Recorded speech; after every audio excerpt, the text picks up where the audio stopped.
పరిష్కార మార్గం.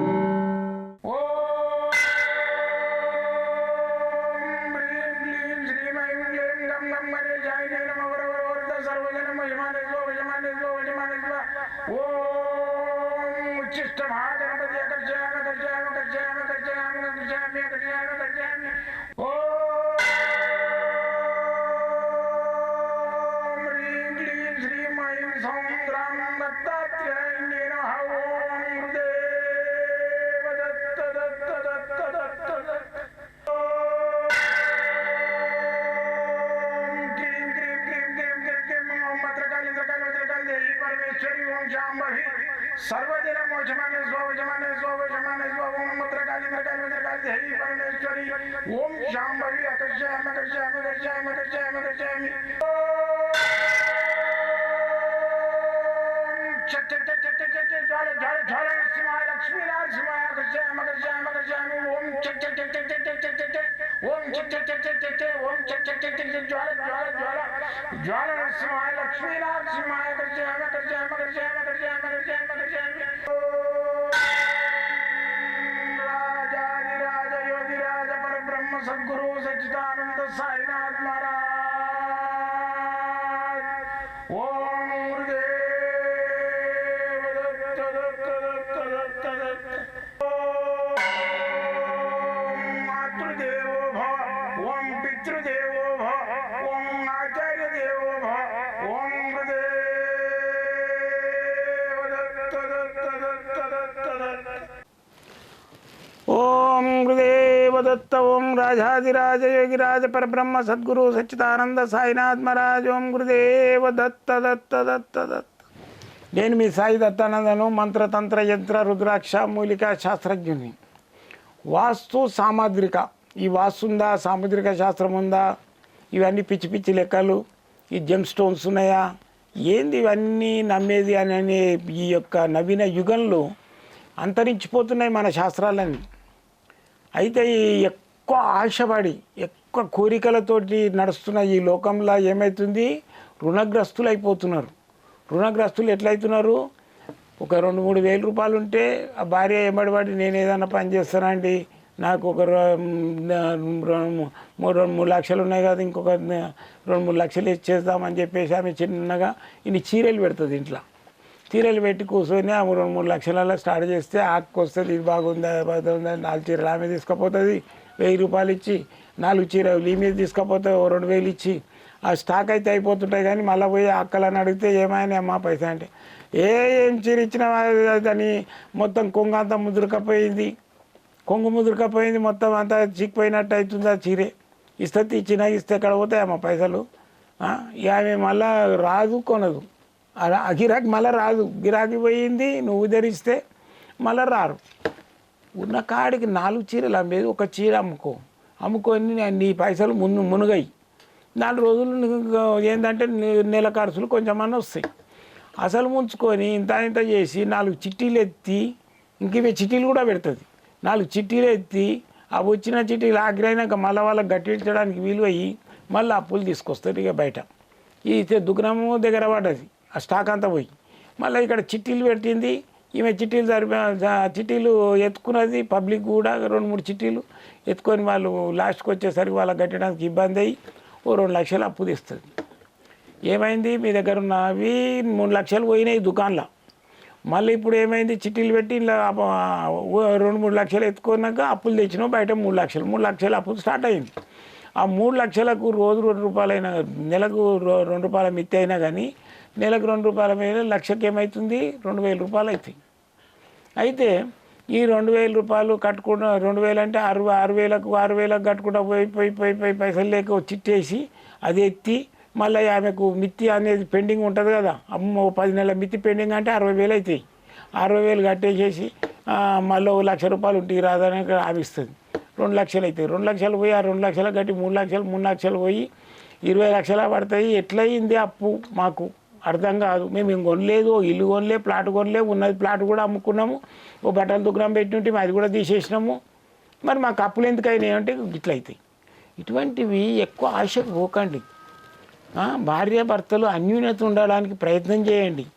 ఊక కిటకిట కటకట కొట్లాడుకుంటే ఏమవుతుందంటే మీకు ఇంట్లో లక్ష్మి అనేది పిరికిది దెంకపోతుంది. అందుకని ప్రేమతోటి ఉండండి, ఇద్దరు అవగాహనతో ఉండండి, ఎక్కువ ఆశకు పోకండి, పోయి ప్రాబ్లమ్స్ తెచ్చుకోకండి. అన్ని ప్రాబ్లమ్స్ అయినాక పోతుంది పలానా దగ్గర రాళ్ళు ఇస్తుండంట, ఆయన మంచి జెమ్ స్టోన్స్ అవి ఇస్తుండంట, అవి ఆడ పోయి కనుక్కుందాం అంటే ఆయన ఏం చేస్తాడు, అది 3,000 రూపాయలు 2,000 రూపాయలు రాయి 20,000 30,000 చెప్తాడు. ఏ దేవుడు అంటే ఆడికి ఆ రాయి పెట్టుకుంటే అయితే అంటే అన్నాడు, తీసుకొని ఎంబడివాడి ఇప్పించేవారు కాడ రాయి కొంటే మళ్ళీ 30,000-40,000 అప్పు. అది తీసుకొస్తే అది రాయి ఎంబడే నీకు ఆర్థిక సమస్య మీదికి వెళ్ళి రాలుతాయా? కాదు. ఏంటంటే జెమ్ స్టోన్స్ ఒక మన మెంటాలిటీని మైండ్ని సెట్ చేస్తుంది. 9 కలర్స్ ఉంటాయి మన బాడీ లోపల.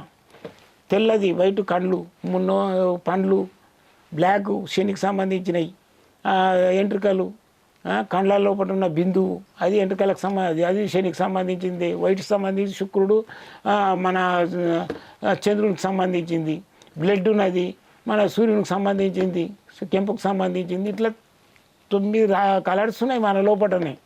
అవి జర కింద మీద అయినప్పుడే మనిషికి గ్రీన్ కలర్ ఉన్నది. అవి ఉండవు, గ్రీన్ కలర్ ఉండదు కాబట్టి మన లోపల దానికి అటాచ్ చేస్తారు. ఓ స్టోన్ పెట్టుకోమని చెప్తారు, జెమ్ స్టోన్. కొన్ని ఏంటంటే ఆ స్టోన్స్లలో ఏంటంటే మెమరీ పవర్ని పెంచే శక్తి ఉంటుంది, మంచి జ్ఞానాన్ని ఇచ్చే శక్తి ఉంటుంది ఆ కలర్కు. అందుకని ఆ సనాతనంగా ఆ ఋషులు మనకి ఏంటంటే ఇది ఇట్లా చేయండిరా నాయన, ఇది ఇట్లా పెట్టుకో, ఈ రాయి పెట్టుకో, ఈ రత్నం పెట్టుకో అని రాజులకు వాళ్ళ కాళ్ళకు బోధ చేసి పెట్టిపించారు.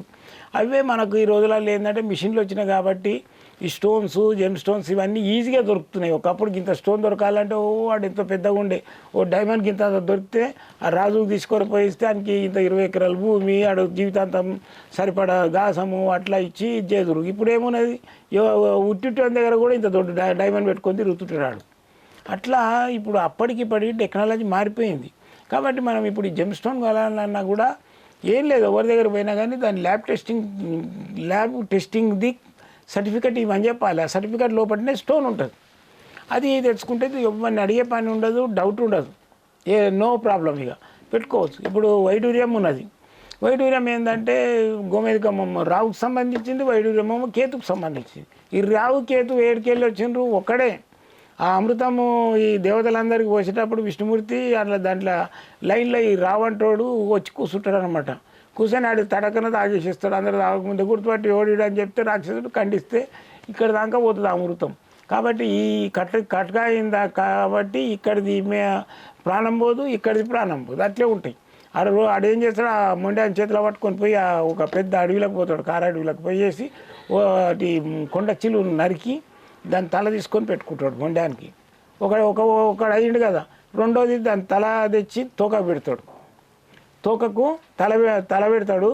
వాని మొండానికోమో వాని తలకోమో తోక పెడతాడు, వాని మొండానికోమో తలకాయ పెడతాడు. అంటే 2 భాగాలు అయ్యింది కదా. ఇప్పుడు ఒక తల మొండెం 2 మిగిలినాయి. ఆని తలకోమో తోక పెట్టేసాడు వాని తలకు. వాని ఆ పాము తలని తెచ్చుకొనేమో మొండానికి పెట్టాడు. రావుకి అయితే ఏర్పడ్డారు ఇద్దరు. అయితే ఈ రావుకేతు ఏంటంటే ఛాయాగ్రహాలు అంటారు. ఇది దేవతలకు సంబంధించినవి కావు. ఛాయ అంటే ఎంబడించి వచ్చిన వీళ్ళు, దేవతలు ఎంబడించి వచ్చిర్రు ఛాయాగ్రహాలు. ఇప్పుడు దర్శనానికి పోతుంటే వాడు వీఐపీ గాడు పోతుంటే వెనక గుసాయించుకొని మేము కూడా ఇట్టి ఈసారి చూపించిపోతాడు చూడు అని చూపించి ఇడు కూడా పోతాడు. అట్లా ఛాయాగ్రహాలు ఇవి. అయితే దీంట్లో వైడూర్యం ఏంటంటే దీంట్లో కృష్ణ వైడూర్యం ఉంటుంది, ఇంకోటి పసుపు కలర్లో కూడా వస్తుంది. లక్ష్మీ చాలా తక్కువ. కృష్ణ వైడూర్యాలు సిమెంట్ కలర్లు ఉంటాయి. అయితే దీనిలో మధ్యన సూత్రం అని ఉంటుంది గీత, అది ఇట్లా అన్నప్పుడు తిరుగుతుంటుంది. అది చూసి తీసుకోవాలి. ఈ సూత్రం అనేది మంచిగా ఉండాలి, చక్కగా గీత ఉండాలి, దాన్ని కదిలించినప్పుడు ఇట్లా కదులుతుండాలి అది. అయితే దీన్ని ఏంటంటే ల్యాబ్ టెస్టింగ్ చూసుకొని తీసుకోవాలి. ఇది పెట్టుకునే విధానం ఏంటంటే దీన్ని గురువారం రోజు పెట్టుకోవాలి. ఉలువలు ఉంటాయి కదా, ఉలువలు నానబెట్టి మొలక తీసి ఆవుకు పెట్టాలి. దోషుడితోటి ఈ రాయిని ఈ ఉంగరాన్ని దాని తోకకి ఇట్లా టచ్ చేసేసి పెట్టుకోవాలి. అయితే స్వామి ఇవన్నీ చెప్తున్నాం, మా దగ్గర పైసలే గదిలేదు, మేము కూలి చేసుకుంటాం, మాకు ఇంకా విధానం చెప్పంటే ఏం లేదు. చిన్న పేపర్ మీద ఈ రాళ్ళు రత్నాలు కొనుడు ఇవన్నీ మన తోడు కాదనుకుంటే కూలి వాళ్ళు అయితే మామూలుగా కూలి చేసుకుని లేబర్ అటువంటి వాళ్ళు అయితే ఏం చేయాలంటే పైసలు లేని వాళ్ళు అట్లా, నేను లేబర్ అవి అంటలేను. ఎందుకంటే మనిషి యొక్క కర్మానుసారం ఒక్కొక్క క్రియలు చేస్తుంటాడు. అయితే డబ్బులు అంతవరకే ఉంటాయి. నీకు ఈ రాళ్ళు కొనే దగ్గర శక్తి ఉండదు కాబట్టి ఏం చేయాలి, ఇంత పేపర్ మీద నేను ఒక మంత్రం చెప్తా, రాసుకోండి, దాన్ని లామినేషన్ చేసి జోబులో పెట్టుకొని రోజు చదవండి. వీలుంటే 108 సార్లు చదవండి. గురువారం నాడు మాత్రం ఖచ్చితంగా చదవాలి. అయితే ఈ నేను మంత్రం చెప్తున్నా. ఓం అశ్వధ్వజాయ విద్మహే, ఓం అశ్వధ్వజాయ విద్మహే, శూలహస్తాయ ధీమహి, శూలహస్తాయ ధీమహి, తన్నో కేతు ప్రచోదయత్. ఇంకోసారి చెప్తే మంత్రాన్ని ఇక్కడ డిస్ప్లే కూడా చేస్తున్నా. ఓం అశ్వధ్వజాయ విద్మహే శూలహస్తాయ ధీమహి తన్నో కేతు ప్రచోదయత్. ఓకేనా? ఈ మంత్రాన్ని మీరు మంచిగా దీన్ని రాసుకొని చదువుకోండి. గురువారం ఖచ్చితంగా చదువుకోండి. 100% ఫలితం వస్తుంది. మీకు ఏమైనా డౌట్లు వస్తే పొద్దున 7 నుంచి 9 దాకా మాట్లాడతా ఫోన్లో, రాత్రి 10 నుంచి 12 దాకా మాట్లాడతా. మళ్ళీ వచ్చేసి నా ఆఫీసు ఇక్కడనే ఎల్బీ నగర్ బిఎన్ రెడ్డి దగ్గర ఉంటుంది హైదరాబాద్లో. మీరు వెళ్ళి వచ్చి కలవచ్చు. పొద్దున 10 గంటల నుంచి సాయంత్రం 6 గంటల వరకు మీ సేవలో ఉంటాడు దత్తానంద, మీ శ్రేయోభిలాషి సాయి దత్తానంద. నా తుది శ్వాస వరకు మీ సేవ చేయాలనే నా సంకల్పము. నన్ను మీరందరూ ప్రోద్బలించి ఆశీర్వదించి నా యొక్క ఈ ఛానళ్ళు సబ్స్క్రైబ్ చేసి 10 మందికి షేర్ చేస్తే నేను సంతోషిస్తాను. జై గురుదత్త.